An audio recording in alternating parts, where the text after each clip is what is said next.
the price of yanking one log at a time.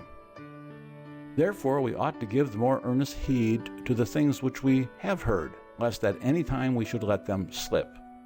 Hebrews chapter 2, verse 1.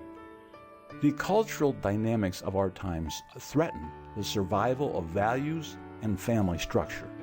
This fact vividly brings to mind a lesson I learned in my youth in Kangundo, Kenya.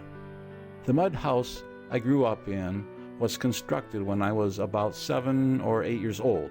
Holes were dug in pre-marked areas, poles were placed in them, and then logs were nailed onto them, connecting the poles.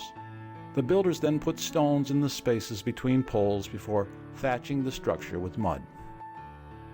Sometimes, if it was raining or I was in a hurry, when my mother asked me to fetch firewood for cooking, I would go to the least visible side of the house and remove a log instead of going to the forest to find firewood. I did this until my father noticed that the house had holes and demanded that we, including my innocent mother, plug the holes and re-thatch it that very day. Scriptural values and the acknowledgement of our Creator have held cultures together and helped people to have a clear conscience towards themselves, their fellow human beings, and God. These values are usually tested one at a time, and their testing may be brought about by what some people refer to as enlightenment. However, just like the logs I removed, one log at a time, there are consequences we cannot avoid once the spiritual values have been removed. Each log in our home was a source of strength, and each one removed made it weaker. Eventually, if my habit had continued, our home would have collapsed.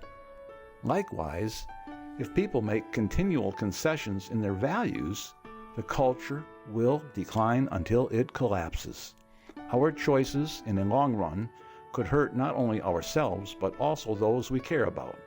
Before we move forward with altering practices that seem harmless at the present time, let us evaluate their spiritual implications and the impact on our families and biblical principles. Let us pay close and earnest attention to the things we know to be true. If we do not, before we realize it, we will be living with an unstable spiritual structure.